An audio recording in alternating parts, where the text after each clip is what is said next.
He arrived dressed in quiet pride, the kind of pride that takes 30 years to build and 1 word to destroy.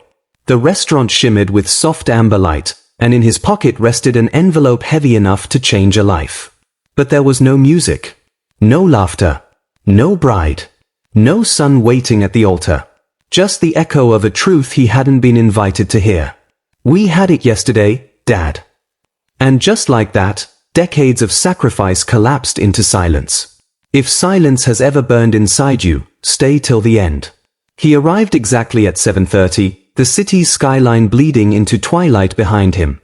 The air outside Pier 59 carried the hum of laughter from nearby bars and the soft whisper of the Hudson, but inside his chest there was only stillness, the stillness of a man who believed this night would be his reward. 30 years of quiet endurance had led him here. 30 years of scraped knuckles, double shifts, and solitary dinners. Tonight, he was not just a father, he was the father of the groom. His suit was pressed to precision, his shoes polished until they caught the light, and in his hand, an envelope, weighty, understated, but capable of changing his son's life. It wasn't just a gift. It was legacy wrapped in linen paper. It was love measured in zeros. He stepped into the restaurant, expecting to be greeted by music, candlelight, laughter, the beautiful chaos of a wedding night. Instead, the only sound was the clinking of a few glasses at the bar and the distant hum of a dishwasher. The hostess looked up, her smile polite but uncertain. "Good evening, sir. Do you have a reservation?" He smiled back, patient, fatherly. "Henderson's wedding party. I'm the father of the groom." The woman frowned, scanning the list again, her finger trailing through names that weren't his. "Sir, I'm sorry, but there's no wedding event scheduled tonight." A silence cracked between them, jagged and strange. And then, from the corner of the empty room, he saw him, his son, John, emerging from the bar. The boy looked older than he remembered, his tie slightly loosened, his posture nervous. Their eyes met, father and son, both caught in a moment that didn't belong to either of them. John hesitated, then crossed the room with the unease of a man approaching his own reflection. "Dad," he said softly, his voice the same tone he used as a child when he'd broken something precious. "What are you doing here?" The father blinked. "What do you mean?" "Your wedding, John. 7:30. Tonight. The same time we planned 6 months ago." John's eyes flickered downward. "Dad," he swallowed. "We had it yesterday." The world shifted. Not dramatically, not loudly, but in that quiet, unexplainable way an earthquake begins deep below the surface. "Yesterday?" John nodded, his words tumbling over guilt. Victoria's family, they had scheduling issues. It was last minute. Just a small ceremony. Yesterday. 30 years of saving, of sacrificing, of doing without, erased with one word. Yesterday. The father's hand brushed against his jacket pocket. The envelope was still there, the check, the speech he had written for the toast, the promises he had folded into the paper like prayers. For a moment, his throat tightened around something that wasn't anger, wasn't disbelief, just a kind of grief too sharp for sound. He nodded slowly. "I see." John tried again. "Dad, I wanted to tell you, but..." "But you didn't," he said quietly. John's lips parted, but no words came. The silence between them stretched like glass about to break. The father smiled faintly, the kind of smile a man wears when he's been wounded where no one can see. "Well, congratulations, son. I suppose I'll let you enjoy your evening." He turned to leave. The envelope stayed in his pocket. The gift, $1 million check, now felt poisonous. As he stepped out into the cool night air, the city looked different. Colder. The lights of Manhattan no longer seemed like hope, they looked like reminders of what people trade away to feel important. He walked without purpose, just movement to keep from collapsing inward. 30 years he had worked to give his son everything. He'd skipped vacations, birthdays, even his own health to ensure the boy had choices he never did. And now, that same son had rewritten time itself to erase him from the story. At the corner, his phone buzzed. A text from John. "Sorry, Dad. Victoria's family wanted something smaller. Hope you understand." He read it twice. Then a third time. The words were polite, hollow, the kind of message you send a stranger you've disappointed, not the man who raised you. He typed back, "I'd like to understand. Can we talk?" The typing bubbles appeared, disappeared, reappeared. Then finally, "Can't right now. Wedding night. We'll catch up soon." He stared at the screen. Wedding night. It was 7:30 on a Tuesday evening. A Tuesday. And his son's wedding had already been lived, celebrated, and forgotten, all without him. He returned to the restaurant's bar. The bartender, seeing the empty dining room, gave him a sympathetic smile. "Celebrating something special tonight?" He almost laughed. "Apparently. Your son's wedding." "That's what I'm trying to figure out," he said, his voice flat but calm. The bartender frowned. "Sir, there hasn't been a wedding here in over a month. Last one was a big event, 300 guests. Trust me, I'd remember another." The father nodded slowly. "I see." He finished his drink in one swallow. The burn of the scotch was grounding, a small fire in a night gone numb. So it wasn't just that he wasn't invited. It was that he'd been lied to. The venue, the time, the story, all crafted to keep him away. He looked out the window at the river, his reflection faint in the glass. The suit he wore, simple, well-tailored, had suddenly become a costume for a man who no longer existed. His son wasn't just embarrassed of him. He was ashamed.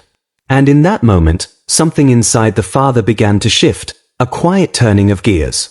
The pain didn't disappear. It condensed, focused, crystallized into something colder. He didn't know what he would do yet. But he knew this. The world his son wanted so desperately to belong to, the world of polished lies and careful facades, was built on the very foundations men like him had bled to protect. And if his son had forgotten that, he would remember. He placed his empty glass on the counter. The bartender reached for it, but the man stopped him, laying a folded bill beside it, more tip than drink. "Keep it," he said quietly. As he stepped out into the city night, the lights of Manhattan glinted off the river like scattered diamonds, beautiful, untouchable, and utterly indifferent. Behind him, the empty restaurant returned to its silence. Ahead of him, the world stretched wide and waiting, filled with truths that had yet to surface. In his pocket, the envelope still rested, unspent, unopened, unforgotten. A promise turned into proof. A gift turned into judgment. And as he walked away, one thought pulsed steady beneath his calm exterior. If my son wanted to erase me, he should have remembered who taught him how to disappear. For 30 years, he had worn the same uniform, navy shirt, black trousers, a polished badge that caught the morning light. The name stitched above his chest read Henderson Security, but it might as well have said invisible. In the towers of Manhattan, he was a fixture people passed without seeing. A man who opened doors but was never invited through them. A guardian of the rich, protecting what they took for granted. Every morning at 5:30, he arrived before the sun. He walked the marble floors of the financial tower, checked overnight reports, signed maintenance logs, and greeted the early executives who never remembered his name. To them, he was just another shadow of the building, dependable, silent, unremarkable. But there was dignity in that silence. And discipline in the repetition. A life built on purpose, not applause. He'd raised John in that rhythm. Breakfasts before dawn. School runs between shifts. Nights that ended with him still in uniform, exhausted but proud. He'd been both parents after his wife left, a quiet storm that refused to collapse. She had said she was leaving because she'd married beneath herself. Her words, sharp and rehearsed. She'd found someone with ambition. A man who didn't smell like concrete dust or uniform starch. He didn't fight her for custody. John needed peace, not lawyers. So he'd given his son stability, structure, and the one thing he'd never had growing up, security. But stability comes with a cost. When John was 12, it started to show. Career day at school. Other fathers arrived in tailored suits, carrying portfolios and confidence. When the teacher asked John what his father did, he hesitated before answering, building management. He'd smiled when John said it, pretending not to notice the discomfort. Building management. Close enough, he thought. He managed to keep buildings safe. He managed to keep their lives intact. He managed to keep the lights on. Still, a seed had been planted that day, shame, quiet and slow growing. And like all things inherited, it flourished in silence. John grew into ambition the way some people grow into resentment, effortlessly.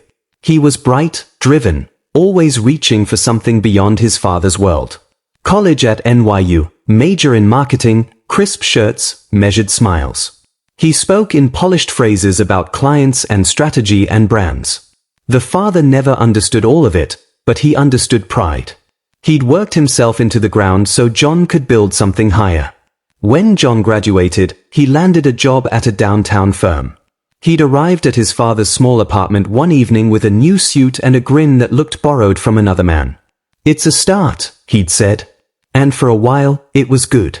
They had Sunday dinners, movie nights, occasional fishing trips that mostly turned into long silences on the pier, comfortable silences. Until she appeared. Victoria Ashworth. A name that carried the taste of champagne and marble floors. Old Boston family, or so John said.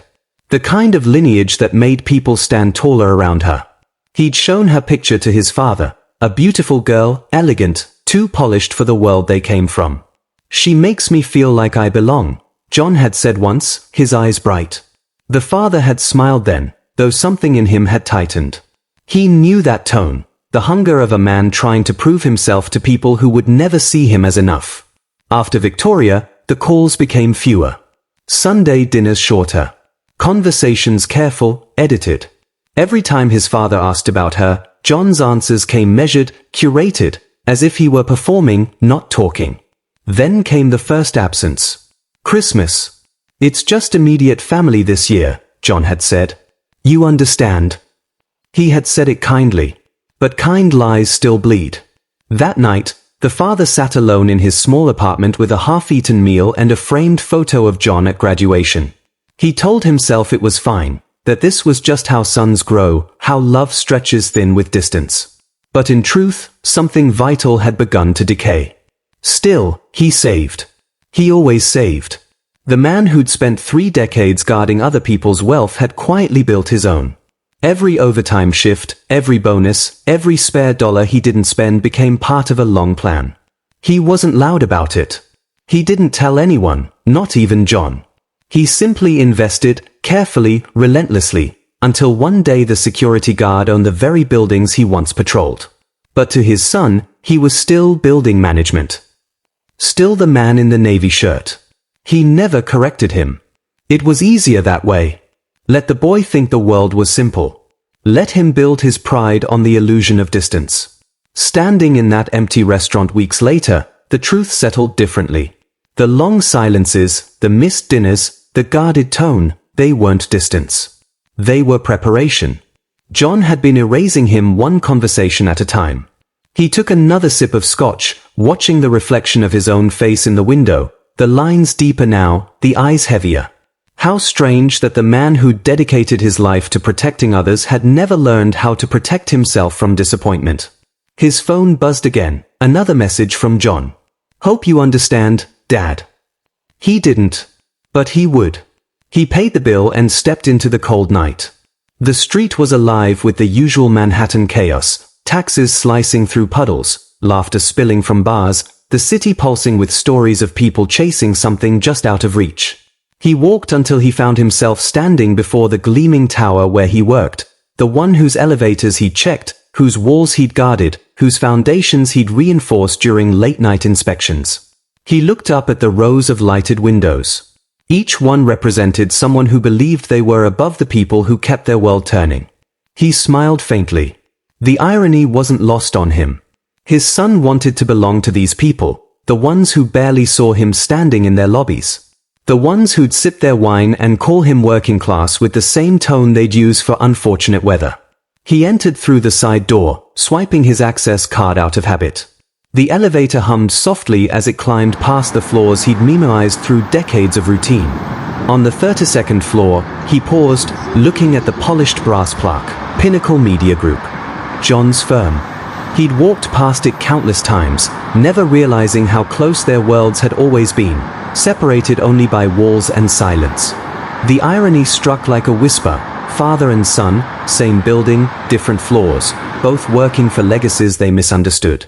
He didn't yet know the depth of it, that his son's office lease, his salary, his very workspace were part of the empire the security guard owned. But standing there, something in him stirred, the instinct of a man who spent a lifetime noticing things others overlook. He reached into his jacket, feeling the outline of the envelope still inside. The $1 million check. His son's inheritance. It wasn't rage that filled him now, it was clarity. People show their true worth when they think no one's watching. His son had shown his. The elevator doors closed again, and his reflection flickered in the mirror, half uniform, half ghost. That night, as he walked home through the quiet streets, one thought settled like a vow. If love could be erased, truth could be rewritten. And if truth could be hidden, it could also be revealed. He was done being invisible. And somewhere beneath the city's glittering skyline, a father began to plan the quiet revenge of a man everyone thought they'd already forgotten. The next morning, the city rose in its usual rhythm, cabs honking, coffee carts hissing steam, the hum of ambition layered over exhaustion. But for him, the day was different. The uniform felt heavier on his shoulders, not because of weight, but because of what it now represented, deception wrapped in loyalty. He moved through his shift mechanically, every sound sharper than usual, every face a blur. His son's lie echoed through the corridors louder than the buzz of security radios, "We had it yesterday." By noon, he had made a decision. He'd spent his life protecting other people's secrets. Now, he would expose one. At dawn, he called Paul Richards, his attorney, confidant, and the only person who knew the true scope of his fortune. Paul had been with him for 15 years, through the slow accumulation of wealth no one suspected a security guard possessed. "Paul," he said, his voice calm but cold, "I need you to dig into something for me." There was a pause on the line, the sound of a pen being set down. "That doesn't sound like a legal query, Shanley." "It's personal," he said, "but it involves money. A lot of it." Paul's tone shifted. "Tell me." "My son says he works for a marketing firm downtown. I want you to verify his employment, salary, position, everything. And the woman he married, Victoria Ashworth. I want to know who she really is." "You think she's hiding something?" "I don't think," he said. "I know." Paul exhaled. "Give me 48 hours. I'll have Margaret Collins pull building tenant records. She'll know if that company even exists where he claims." "Good," Shanley replied. "And Paul?" "Yes. Be discreet." He hung up, staring at the skyline through his office window, the same skyline his son now tried to belong to. For 3 decades, he had built an empire brick by brick, quiet purchases, reinvestments, silent partnerships. On paper, he was still the head of security for Henderson Properties. In reality, he was Henderson Properties. And yet, to his son, he was just a man in a blue shirt. That night, he opened the small safe in his apartment and looked through the documents, deeds, trust agreements, rental ledgers. Proof of everything his son refused to see. The following afternoon, Paul called back. His voice was steady, but there was a weight to it. "You might want to sit down for this." "I'm listening." "Let's start with Victoria," Paul said. "She's not who she claims to be. Her legal name is Victoria Walsh. Born in Dorchester, Massachusetts. Father, Patrick Walsh, retired postal worker. Mother deceased. The Ashworth surname comes from her stepfather, Charles Ashworth, who divorced her mother when she was 16. She's got no claim to his wealth, no inheritance, no old money ties. Nothing." Shanley said nothing. The silence wasn't surprise, it was confirmation. Paul continued, "Her financials are worse. Credit cards maxed out. Student loans in default. But here's the interesting part, she's been researching Manhattan property ownership records for months. Specifically, yours." Shanley's eyes narrowed. "She knows?" "She knows everything. The buildings. The tenants. Even your estimated net worth. She's done her homework." The air seemed to thicken around him. "This wasn't a marriage," Paul said quietly. "It was an acquisition." Shanley's voice dropped to a whisper. And Jonathan Henderson, marketing coordinator at Pinnacle Media Group, 432 Park Avenue, 32nd floor. He froze. That's my building. Yes.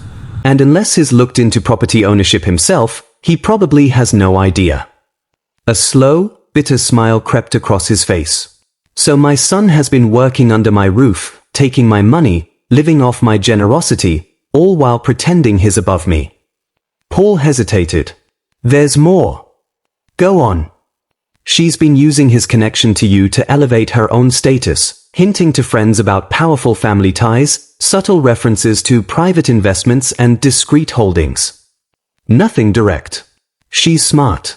She knows how to build a narrative without getting caught in a lie. Shanley closed his eyes. He could see it now, the dinner parties, the whispered conversations, the practiced smiles. His son, proud and oblivious. The woman beside him, weaving a life built on borrowed truth. What do you want me to do? Paul asked. Nothing yet, he said. Not until I decide what kind of man I want to be when this is over. That night, he didn't sleep. He sat by the window, watching the city that had given him everything, and taken just as much. By dawn, the plan had begun to form. Not out of revenge, but revelation. His son had spent his life trying to climb higher. Shanley would show him what real height looked like, and how far the fall could be. The next morning, he called the bank and froze the automatic transfers. The monthly $4,200 that had quietly landed in John's account for 5 years, gone. By Sunday evening, the call came. Dad! John's voice was strained, nervous. I think there's been a banking error. The transfer didn't come through. No error, Shanley said. I stopped them. What? You can't just do that. I have bills. Commitments. Commitments, Shanley repeated slowly, as if testing the word. Such as? We're looking at apartments. Real estate in Manhattan. Victoria and I. He interrupted softly. Real estate? On a marketing coordinator's salary. Dad, it's not. Tell me, John. How much do you make a month? I don't see how that's. After taxes. Rent. Car. Loans. Food. What's left for down payments? Silence. Then, that's not your concern anymore. The words landed like a slap. Not my concern, Shanley repeated. I've been sending you money every month since graduation. That's not my concern. John's voice rose, defensive now. You chose to, Dad. I never asked for. No, Shanley said, his voice quiet but sharp. You didn't ask. You expected. There was a pause. The kind of silence that stretches across years of unspoken truths. Then Shanley asked, where do you work again? Pinnacle Media Group, downtown.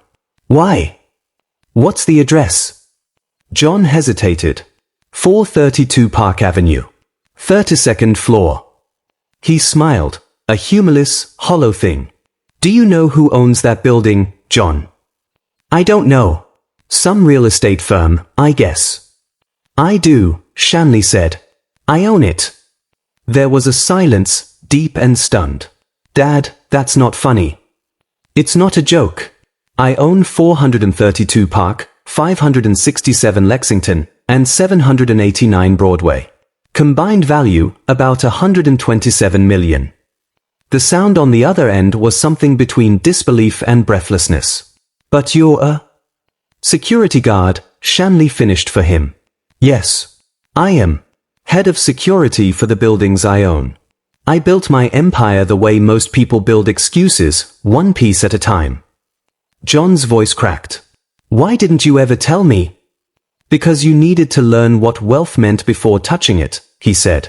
Because character without humility turns fortune into poison. Because I wanted you to become a man who respected what money costs before inheriting what money buys. The line went silent again, except for John's breathing. When he spoke, it was a whisper. If that's true, why still work? Because I wanted to stay close to the kind of people money changes, he said. To watch how the powerful behave when they think no one is looking. To remember that worth and wealth are not the same thing. The silence stretched. Then John said, quietly, I don't understand.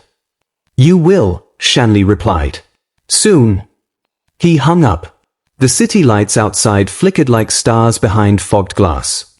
In the reflection, he saw the outline of a man the world thought was small, a ghost in a uniform who owned the skyline. The revelation had begun. But it wasn't just about truth anymore. It was about teaching the lesson his son had refused to learn, that arrogance is a debt wealth cannot repay. And somewhere, in a luxury apartment paid for by his silence, Victoria Ashworth, or rather, Victoria Walsh, had no idea that the empire she thought she'd married into was already watching her from above. The ghost in the uniform had woken up. And this time, he wasn't guarding anyone's fortune but his own. By the time the sun rose over Manhattan that Monday, the city's heart was already racing, traffic pulsing through the veins of Fifth Avenue, steam rising from underground grates like whispers of secrets that never slept. And inside his office on the 31st floor of 432 Park Avenue, Shanley Henderson, the invisible man of the skyline, sat in silence, staring at the morning light spilling across his desk. The ghosts of old habits clung to him still. Even now, with 3 properties worth more than most empires, he arrived at dawn, polished his badge, and walked his rounds like any other man on payroll. Because no matter how many zeros sat on his balance sheet, he'd built everything from the ground up. One night shift, one scraped knuckle, one ignored conversation at a time. But this morning, he wasn't checking locks or elevators. He was preparing for war. His phone vibrated. Paul Richards again.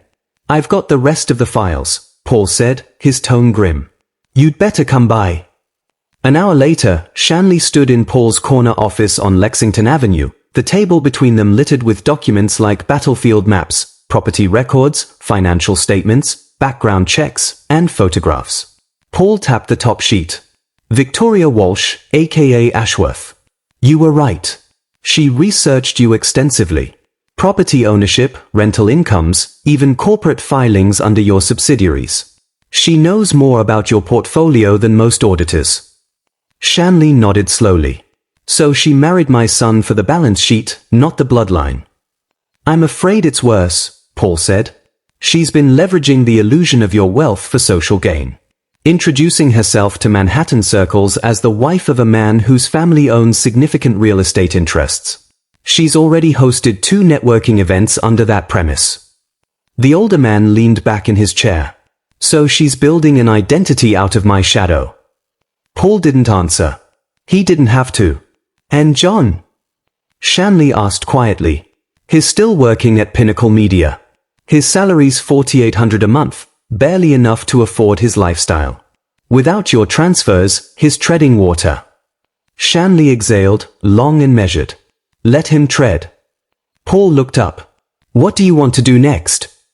I want him to know what kind of world he's really living in, Shanley said. But I want him to see it through his own eyes. The first sign of panic came 4 days later. The call arrived just past midnight. Dad, John's voice cracked, the forced calm giving way to raw desperation. The transfer still hasn't gone through. I really need that money. No, Shanley said simply. Dad, please. Victoria and I have commitments. I'm aware, Shanley interrupted. Manhattan commitments. Designer commitments. Reputation commitments. This isn't fair. No, Shanley said softly, it's finally fair. He could almost hear John's breath hitch through the silence that followed. You've built your life on borrowed ground, Shanley said. Now you'll learn what happens when the ground stops giving. Dad, do you even know where you work? Shanley asked suddenly. There was confusion in John's pause. What do you mean? The address, John. Tell me. I already told you. 432 Park Avenue, 32nd floor. Good, Shanley said. Because that building is mine. John laughed nervously. That's not. It's true, Shanley said quietly. The firm you work for pays rent to a company I control. Every morning, you walk through a lobby I designed, take an elevator I maintain, and sit in an office built on the foundation of my labor. There was nothing but silence on the other end. Everything you've touched for the past 2 years, the paycheck you cash, the office you brag about, the ring on your wife's finger, it's all been under my roof. Dad, John whispered, the word trembling. Does that embarrass you too? Shanley asked. That your father built the very world you're trying to impress. John didn't answer. Good, Shanley said finally. Because now you'll start to understand what real power looks like. It doesn't wear a suit. It doesn't need applause. It builds, quietly, while others sleep. He ended the call. The next morning, Shanley arrived at his office early, not as head of security this time, but as the owner preparing to reveal his hand. He called Margaret Collins, the manager who oversaw all tenant relations for his properties. Margaret had been with him for 2 decades, sharp, discreet, and loyal. Margaret, he said, I need full records for Pinnacle Media Group, lease documents, payment history, internal correspondence, employee access lists, everything. Within an hour, his conference table was covered in files. Margaret adjusted her glasses, scanning the pages. Interesting pattern here. They've submitted 3 lease modification requests in the last 6 months, upgrades, expanded floor space, better office placement, all without offering an increase in rent. On what grounds? They mention growth projections, client expansion, nothing unusual. But their payments haven't changed. Paul, who joined the meeting, leaned forward. They're expecting special treatment. Shanley's expression didn't change. Because they think they are connected. He turned one of the pages over and stared at the typed name in the signature field. Jonathan Henderson, Marketing Coordinator. He's been dropping hints, Shanley said. Not direct lies, just enough to suggest influence. Maybe to impress a client. Maybe to win a contract. My son's learned how to leverage my shadow, too. Paul frowned. You think he's been using your name at work? No, Shanley said quietly. He's been using what he believes my name could give him. The illusion of power, the same illusion that woman sold him. He closed the folder and stood. Schedule a tenant meeting with Pinnacle Media Group.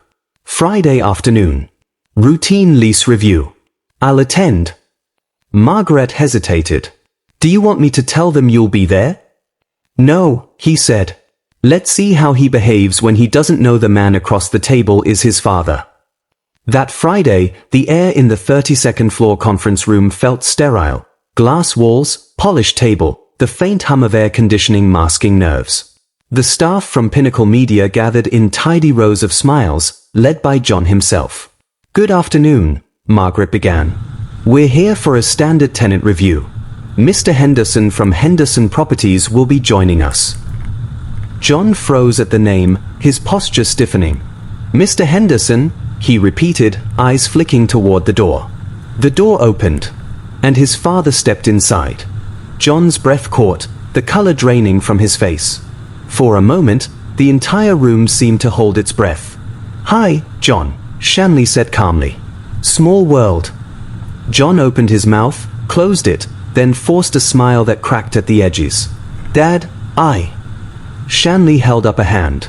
Mr. Henderson, here. He turned to the others. Let's keep this professional. Margaret began the review, lease terms, space allocation, payment records, but no one was listening. John's eyes never left his father. When the meeting ended, the others filtered out, their polite smiles dissolving into whispers. John remained seated, his hands clenched together. Why didn't you tell me? He asked quietly. Because you never asked, Shanley replied. John's jaw tightened. You let me work. Shanley interrupted. Earn your way? Believe you were independent? I did. John looked away. You made me feel like a fool. No, Shanley said softly. You did that when you chose pride over gratitude. John's voice broke. You think I'm not grateful? I think you're ashamed, his father said, stepping closer. Ashamed of the man who raised you, fed you, paid for your education, and built the buildings you now work in. Ashamed that a man in a uniform could own the skyline you worship. John's lips trembled, his gaze falling to the table. I didn't mean to. You meant every bit of it, Shanley said. The lies, the distance, the wedding without me. You built a life designed to exclude the one person who made it possible. But the truth, John, the truth always lives in the foundation. And I built that foundation. He reached into his briefcase and pulled out a sealed envelope, not the old wedding gift, but a new one. This is your inheritance, he said. Revised. John hesitated. What does that mean? It means money doesn't buy character. It reveals it. John opened the envelope. Inside was a set of documents detailing new trust conditions, stage distributions tied to honesty, family respect, and proof of independent integrity. John's hands shook as he read. I'm not cutting you off, Shanley said quietly. I'm giving you the chance to earn what I already built for you. But this time, you'll do it on terms that matter. John looked up. His eyes, usually so composed, were raw now, stripped of pretense. Dad, he whispered, I'm sorry. Shanley studied him for a long time before answering. Sorry is the first payment, he said. Character is the rest. He turned toward the door. And John? John lifted his head. Next time you hide from me, Shanley said, remember whose walls you're hiding behind. He left the room, leaving behind the faint scent of truth, clean, cold, and heavy as glass. That night, he stood at the top of the tower, looking out over the city that had been both battlefield and cathedral. Below, millions moved through their stories, unaware that among them walked a man who'd learned the oldest truth in the world. Power doesn't shout. It watches. And sometimes, it waits. 4 days, the air around Shanley seemed charged, like the pause between lightning and thunder. His confrontation with John at the lease meeting had ended not with rage, but with a silence that lingered in both their lives like the echo of a storm that hadn't yet spent itself. But storms rarely fade quietly. On Monday morning, his assistant handed him a sealed envelope, law firm letterhead, heavy paper, expensive ink. Shanley didn't need to open it to know what it was. He'd seen the move coming the moment Victoria's mask began to slip. He slit the envelope cleanly and read. Notice of intent, legal representation, Mrs. Victoria Ashworth Henderson and Mr. Jonathan Henderson. The letter was polite venom. Phrases like financial coercion, emotional intimidation, and interference with marital stability peppered the page, each word sharpened by legal precision. They accused him of harassment, manipulation, and, the irony burned, alienation of affection. He smiled without humor. Alienation of affection. The same woman who had cut him out of his son's wedding now claimed he'd poisoned their marriage. The signature at the bottom read, Jennifer Bradley, Esquire, Bradley, Martinez and Associates. Shanley placed the letter down, the weight of irony pressing against his ribs. The thief was calling the locksmith a criminal. He called Paul. Paul, he said, the storm's begun. Let me guess, a letter from a firm you've never heard of, filled with accusations that sound like bad theater. Exactly. Paul sighed.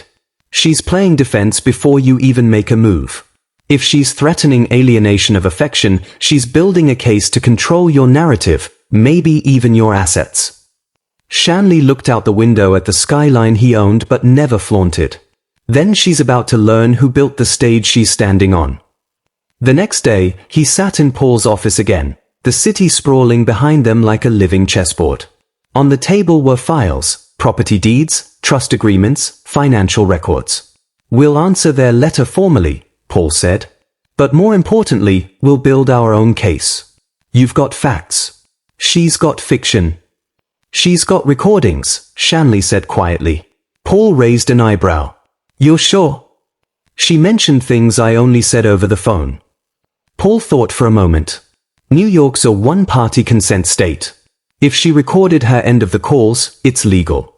But it also means those recordings can serve you. They are time-stamped proof of exactly what was said. Shanley nodded. Then let's play by her rules. Which are? Documentation. Precision. Patience. He began recording everything, not out of paranoia, but preparation. Calls, meetings, every conversation involving Victoria or John. He knew how evidence worked. 30 years in security had taught him that the smallest trace of truth could outweigh an empire of lies. By Wednesday, Margaret Collins had gathered additional reports from the Pinnacle lease files. Something caught her eye. Shanley, Pinnacle's requested another modification, bigger office space, prime corner unit, no rent increase again. Shanley smiled faintly. Of course they have. They also mentioned in their request that they have a personal connection with ownership. Paul looked up sharply. That's your son's doing. Shanley's gaze hardened. Yes. The same son who didn't want to acknowledge my name in public is now using it to climb in private. He closed the file slowly. It's time they both understood the cost of pretending. Thursday afternoon, the phone rang. Mr. Henderson, a voice said, smooth but tense. This is Jennifer Bradley, counsel for the Hendersons. Good afternoon, Ms. Bradley, he said evenly. To what do I owe the pleasure? I believe you're aware of the dispute. My clients feel that your recent financial decisions and communications have caused undue distress. They wish to resolve this matter amicably, but if necessary, we're prepared to seek legal remedies. Such as restraining orders, financial injunctions, damages for emotional distress, and claims for interference in the marital relationship. Shanley leaned back in his chair. Fascinating.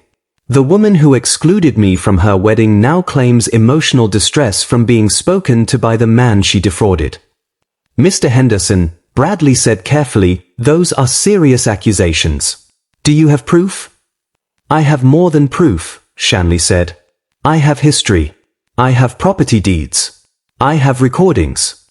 I have 30 years of paper trails, each one leading to the truth. There was silence on the line, the kind lawyers hate, the kind that means the other person isn't bluffing. Then I suppose, Bradley said finally, we'll see whose version the court prefers. Ms. Bradley, Shanley said, his tone shifting, before you file anything, check your client's lease. 567 Lexington Avenue. Apartment 4B. The landlord's name is on it. He hung up. A minute later, his phone buzzed again. This time it was John. Dad, what did you say to Victoria's lawyer? The truth. She's furious. She says you threatened her. Did I? You told her to check our lease. Yes. Why would you? Because it's my building. John's voice cracked. You mean? I own 567 Lexington, Shanley said. You work in one of my properties and live in another. You've been accepting my money, sleeping under my roof, and pretending I don't exist. Tell me, John, do you still think I don't belong in your world? There was no answer. Only breath.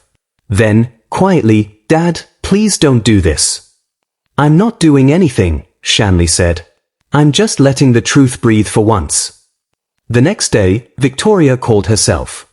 No lawyer, no buffer. Mr. Henderson, she began, her voice surprisingly soft, almost contrite. I think we need to talk. Do we? Yes, she said quickly. I owe you an apology. He said nothing. I've been defensive. And I think I've misunderstood your intentions. John told me everything, about your buildings, your investments, the trust fund. I didn't realize the scale of it. I'm embarrassed by how I handled things. Shanley switched on his recorder silently. Go on. I shouldn't have excluded you from the wedding, she continued. That was wrong. I was scared. My family has certain expectations, and I didn't know how to bridge the gap. Your family, Shanley repeated. The federal judge father. The philanthropic mother. The old Boston lineage. Yes, she said quickly. My father's position means. Victoria, he interrupted, your father's a retired postal worker from Dorchester. There was a long silence. Mr. Henderson, I think you've been misinformed. No. I've been patient, he said. You lied about your name, your background, your family, your wealth. You researched me months before you met my son. You studied my holdings like a scavenger reading a map. She didn't answer, but he could hear the faintest hitch in her breathing. You targeted him, Shanley said softly. And you used his shame as a weapon to isolate him from me. Her voice sharpened. That's an accusation, Mr. Henderson. It's a fact, he replied. And the moment you married him, it became my problem. For a long time, there was nothing but static. Then, quietly, she said, "You're right. I lied. But there's something you don't know." "I doubt that." "John knows," she said. "Knows what?" "Who you are. What you own. He's known for 6 months." The words landed like a blade turned slowly. "That's impossible," Shanley whispered. "He found a lease renewal notice from Henderson Properties," she said. "He looked it up. He knows you're rich, but he didn't know how to tell you. He was ashamed, not of you, but of himself. He's been living a lie, pretending not to know, hoping to fix it before you found out." Shanley sat back, the city suddenly tilting around him. All this time, his son hadn't been ignorant, he'd been guilty. "Why didn't he tell me?" Shanley asked. "Because he thought you'd cut him off," she said. "He was terrified." He didn't respond. The words moved through him slowly, reshaping old anger into something quieter, sadder. "If that's true," he said finally, "then you've both spent 6 months lying to the only man who ever told you the truth." Friday afternoon arrived grey and heavy, rain painting streaks down the glass walls of the tower. Shanley stood in his office, staring at the documents spread across his desk, trust fund revisions, property records, and a letter addressed to John. It read, "Respect isn't inherited. It's earned. I built an empire not to give you power, but to teach you what power costs. You've spent years chasing the approval of people who mistake manners for morality. Now you'll learn the truth. Legacy is not wealth, it's understanding. You are my son when you act like one. The rest is paperwork." He sealed the letter and slid it into an envelope marked simply, "For John." Outside, thunder rolled over Manhattan, deep, resonant, final. The reckoning wasn't loud. It wasn't cruel. It was precise. The kind of justice a father gives when love becomes lesson. That night, as lightning flashed against the skyline, Shanley watched his reflection in the window. The same man, same uniform, same quiet dignity. But now, the ghost in the blue shirt wasn't invisible. He'd become the storm itself. The storm outside had finally broken. Rain swept through the streets in thin silver sheets, washing the city's noise into something softer. From the 32nd floor of 432 Park Avenue, Manhattan looked almost fragile, its towers blurred by fog, its edges smoothed by weather. Inside that glass cage of wealth and distance, Shanley Henderson stood alone, holding the letter he'd written to his son. He'd spent his entire life building things, structures, systems, legacies, but words had always been harder. Buildings didn't flinch when you told them the truth. Sons did. When the rain eased, he slipped the letter into his jacket and took the elevator down. Each floor hummed past like the ticking of a clock counting down to something inevitable. The lobby lights were warm, golden, almost holy in their stillness. He'd walked these halls for 30 years, first as an employee, now as the owner. But tonight, he walked as neither. He was just a father carrying the weight of both love and consequence. The night guard at the desk, a young man barely old enough to shave, nodded as Shanley passed. "Late night, sir?" Shanley gave a faint smile. "Always." He stepped out into the street. The city smelled like rain and exhaust, that strange blend of purity and pollution that only New York could make feel poetic.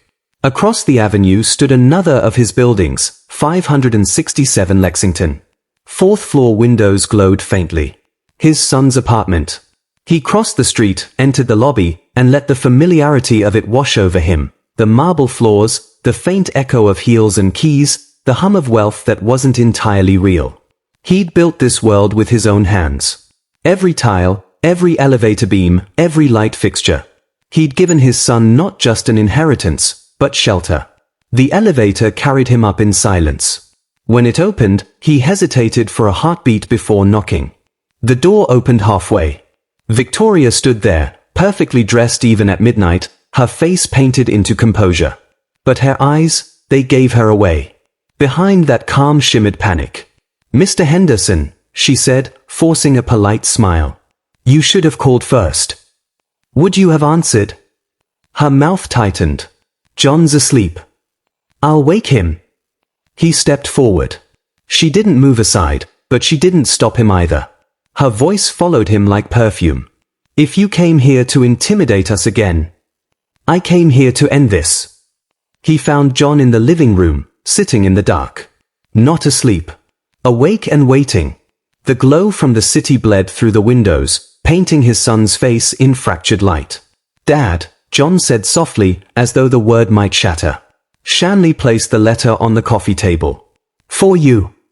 John stared at it but didn't touch it. What is it? The last thing I'll say that you don't have to pay for. Victoria stepped closer. We don't have to listen to this. Then don't, Shanley said without looking at her. His voice had changed, not sharp, not loud, just cold enough to still the air. John's eyes shifted between them. Please, stop. Shanley's gaze settled on his son. You've lived your whole life believing you had to prove something to the world, that love only counts if it's dressed in status. But the truth is simpler. I gave you everything I never had, not to make you better than me, but to make you stronger than the world that made me invisible. John looked down. You don't understand what it's like to be ashamed. Shanley cut in. You're right. I don't. Because I never had the luxury of pretending I was someone else. Victoria folded her arms. He doesn't need to listen to this. He needs to listen to something, Shanley said quietly. Because you've filled his life with noise. With lies about where you come from. With stories about judges and charities that don't exist. But beneath all that, there's silence. And silence tells the truth. For the first time, Victoria's mask cracked. You think you can come in here and judge me? You think your money gives you the right to?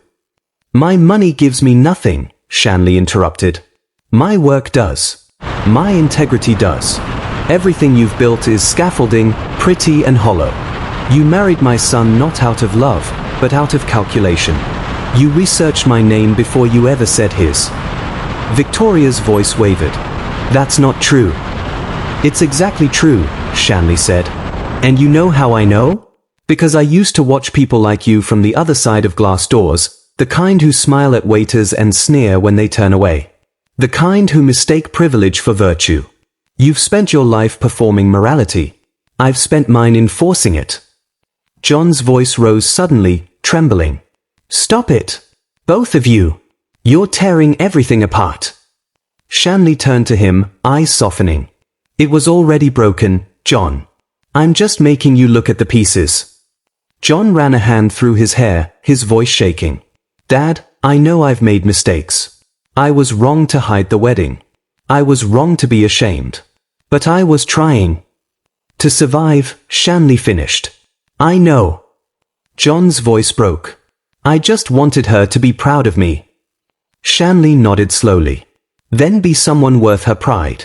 Not someone borrowing mine. Victoria glared. You're trying to turn him against me. No, Shanley said, I'm trying to give him back to himself. He reached into his coat and took out another envelope, thicker, sealed with embossed paper. He placed it beside the letter. What's this? John asked quietly. Your inheritance, Shanley said. Every cent you've been living on comes from that trust. I've changed the conditions. Victoria's head snapped toward him. You can't do that.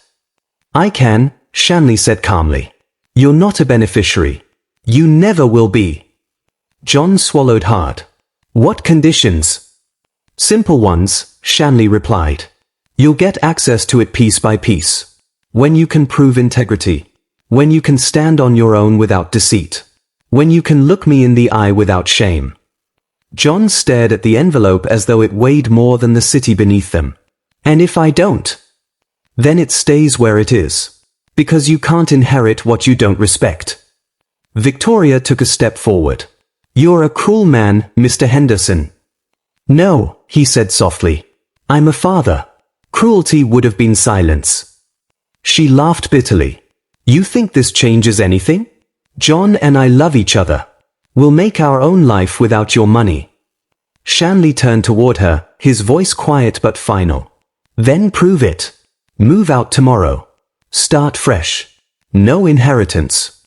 No transfers. No connections to my buildings. Build something of your own. Her face paled. You can't just. I already have. John looked between them, torn between guilt and disbelief. Dad. Shanley looked at him one last time, and for the first time in years, the anger melted away. What replaced it wasn't forgiveness. It was recognition. You're my son, he said, and I will always love you. But love isn't approval. It's truth. And the truth is, you've spent too long trying to be someone else. Maybe losing comfort is the only way you'll find character. He turned toward the door. Dad, John said, voice breaking, please, don't leave like this. Shanley paused. The hallway light framed him in gold. I left once already, he said. You just didn't notice. And then he was gone. A week passed. Rain gave way to clear skies, and Manhattan glittered again, oblivious, relentless. In his office, Shanley reviewed the monthly reports, signing documents with mechanical precision.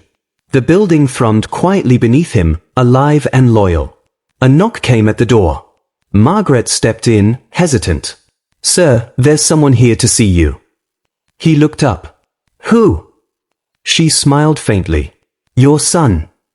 John stood in the doorway, no suit, no performance, just a young man who looked older than before. He held the letter in his hand, crumpled from rereading. Shanley didn't speak. He waited. John swallowed hard. I read it. Twice. And? I'm working at Pinnacle still. But I told them I can't take any more favors. No more promotions I didn't earn. I started taking night courses. Financial ethics. Real ones, not the kind that fit on resumes. Shanley studied him quietly. And Victoria? John hesitated. Gone. Said she couldn't live without the lifestyle. I told her I couldn't live without honesty. Shanley leaned back, expression unreadable. So, you've started? John nodded. Yeah, I've started. For the first time, a small, tired smile broke through the older man's face. Then you'll be fine. John exhaled, shaky, unsure, but lighter. Dad. Yes. I never said thank you. You don't need to, Shanley said. Just don't waste what it cost. The silence that followed wasn't awkward this time. It was full, heavy, but alive. John turned to leave, but paused at the door. You're still wearing the uniform. Shanley looked down at the navy shirt, the badge polished to a dull shine. Old habits. John smiled faintly. You could stop now, you know. You don't have to keep proving anything. The older man looked out the window at the city, the skyline he'd built, the empire no one had believed in. I'm not proving anything, he said quietly. I'm remembering where I came from. John nodded. Then, softly, see you Sunday? Shanley's gaze lingered on him. Sunday dinner. Don't be late this time. John smiled, something real and fragile, and left.